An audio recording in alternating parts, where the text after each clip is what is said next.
Aliens gave humans the weakest ship in the fleet, then watched them wreck reality. Prologue: The Judgment. The Galactic Union prided itself on fostering interstellar peace and cooperation. For over 10 millennia, they had integrated species from the most distant star systems into a grand coalition of shared resources and mutual defense. The key to their success was a rigorous evaluation process for new members. Every species had to prove themselves valuable, not through words, but through action. When humanity sent their petition for membership, the Union's initial reaction was mixed. "They are resourceful, but dangerously erratic," observed Admiral Krell Vorak of the Rezath. His dark exoskeleton gleamed under the chamber lights. "Their history is rife with conflict, and they've barely mastered interstellar travel. A reckless species like this could destabilize the Union." Counselor Zekra, the presiding member, curled her serpentine form around her podium. "They are also innovative, resilient, and quick to adapt. We cannot overlook these traits. If guided properly, humans could become valuable members of the Union." The debate stretched for hours. At last, Zekra proposed a test. Humanity would receive the Oathkeeper, the Union's weakest and oldest operational ship, for one galactic cycle. If they succeeded in a series of assigned missions, they would gain full membership. Krell Vorak smirked. "If they fail, they will have proven their recklessness and saved us the trouble of integrating them." The Council voted, and humanity's fate was sealed. Chapter 1: The Ship of Shame. Dock C-17 was a graveyard for retired ships. The Oathkeeper sat at the center of the yard, a hulking mass of corroded metal and outdated technology. Captain Evelyn Grant walked down the boarding ramp, her boots clanking against the rusted surface. Behind her, Chief Engineer Marina Cho, Lieutenant Alex Harper, and Ensign Raphael Patel stared at the ship in dismay. "This thing is supposed to represent humanity?" Alex muttered, running a hand through his short-cropped hair. "It's not just a ship," Marina said, crouching to examine a cracked power conduit. "It's a museum exhibit. The hyperdrive alone predates most of our grandparents." Evelyn folded her arms. "It's a test. They don't think we can handle it." Naomi Clark, humanity's ambassador to the Union, approached them with a datapad. "The Council has made their expectations clear. One cycle, prove yourselves. No external modifications allowed." "Not even upgrades?" Marina asked, incredulous. Naomi shook her head. "You can repair the ship with what's already aboard, but that's it. They'll be monitoring your every move." Evelyn took a deep breath. "Then let's get to work. We've been underestimated before. We'll show them what humanity can do." Chapter 2: First Blood.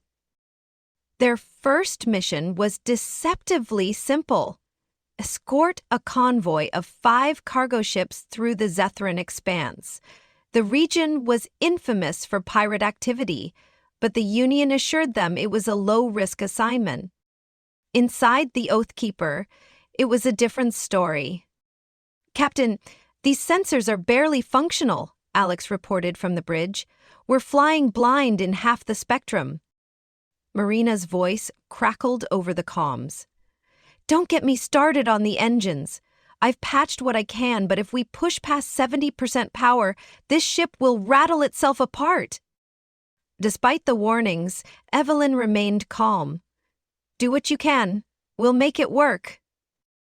Hours into the mission, Alex detected 3 fast-moving vessels on an intercept course. "Pirates," he muttered, scanning their signatures.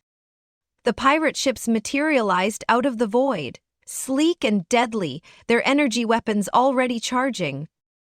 Evelyn didn't hesitate. "Raise shields, focus on evasion. Marina, I need every ounce of power you can spare." The Oathkeeper shuddered as the shields absorbed the first volley of plasma bolts.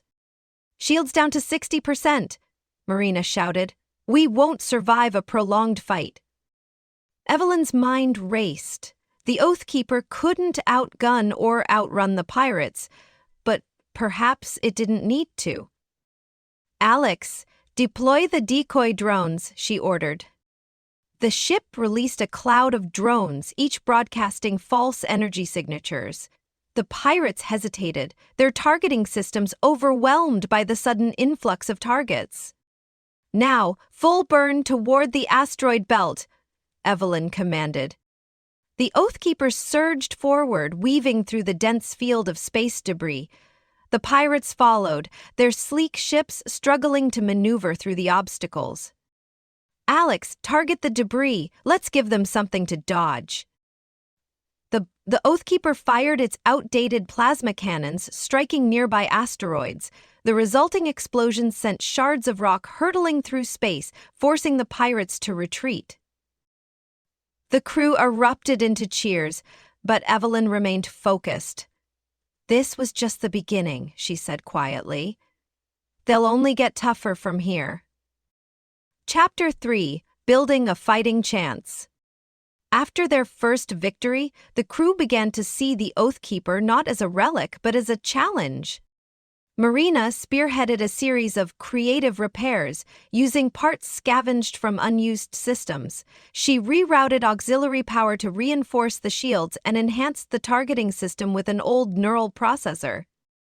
Alex developed unorthodox combat strategies, using the ship's weaknesses to their advantage. He devised maneuvers that turned the Oathkeeper's sluggish response times into opportunities for misdirection. Evelyn spent hours poring over Union reports, studying the tactics of other species. Their next assignment was a diplomatic escort, protecting a Union ambassador on a tense mission to negotiate with the warlike Vorith. The journey was uneventful until the Vorith launched an ambush. 3 heavy cruisers appeared on their flank, firing without warning. "Ambassadorial ship is taking fire," Alex reported. Evelyn's jaw tightened. "Marina, can we push the engines?" "Only if you want them to explode." "We don't have a choice. Get us between them and the ambassador." The Oathkeeper maneuvered into position, its shields absorbing the brunt of the Vorith's assault. "We can't hold this position for long," Marina shouted.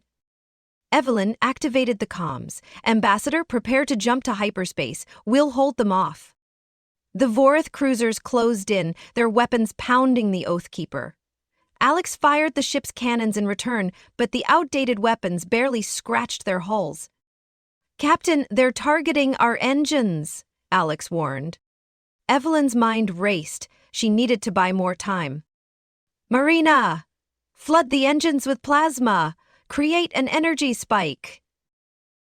"Are you insane? That'll fry the drive core."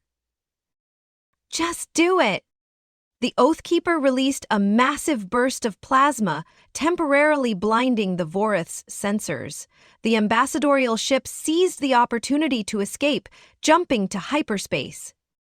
As the Vorith regrouped, Evelyn gave the order, "Jump now!" The Oathkeeper vanished just as the cruisers opened fire, escaping by the narrowest of margins. Chapter 4: The Rift. The humans' ingenuity did not go unnoticed. Some members of the Union praised their resourcefulness, while others saw them as a growing threat. But everything changed when a rift appeared near the galactic core. The rift was a swirling vortex of chaotic energy defying the laws of physics. Dozens of Union ships were dispatched to investigate, but none returned. When the Union summoned the Oathkeeper, it was clear they had run out of options. "Let me get this straight," Marina said as the crew reviewed the mission briefing. "They want us to approach an unstable tear in spacetime using this bucket of bolts?" "Not just approach," Evelyn replied. "They want us to close it." The journey to the rift was fraught with danger. The closer they got, the more the ship's systems struggled to cope with the chaotic energy. "Captain, we're picking up something on the sensors," Alex reported. Evelyn stared at the display. Emerging from the rift was an enormous entity, a creature of pure energy, its form shifting and fracturing as if it existed in multiple dimensions at once. "What the hell is that?" Marina whispered. The creature lashed out, sending waves of energy that ripped through space. The Oath Keeper dodged, but barely. "Shields are failing," Marina shouted. "Options?" Evelyn demanded. Alex hesitated. "We could try to collapse the rift, but it'll take every ounce of power we have." Evelyn made her decision. "Marina, prepare to overload the engines. Alex, target the rift's core."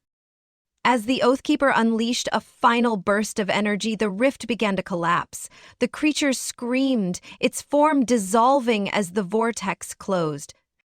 When the dust settled, the Oathkeeper drifted in silence, battered but intact. Epilogue: Humanity's Rise. Back at Union headquarters, the Council convened to discuss humanity's performance. "They succeeded where we failed," Zekra said. "Their ingenuity is unparalleled." Krell Vorak scowled. "They are reckless and dangerous." "Perhaps," Zekra replied, "but they have proven their worth. Humanity is hereby granted full membership in the Galactic Union." Evelyn stood before the council, her head held high. "We didn't do this alone. Humanity's strength lies in its ability to adapt and collaborate. We'll bring that same spirit to the Union." As the council applauded, Evelyn allowed herself a small smile. Humanity had proven its place among the stars, not through brute force, but through sheer determination.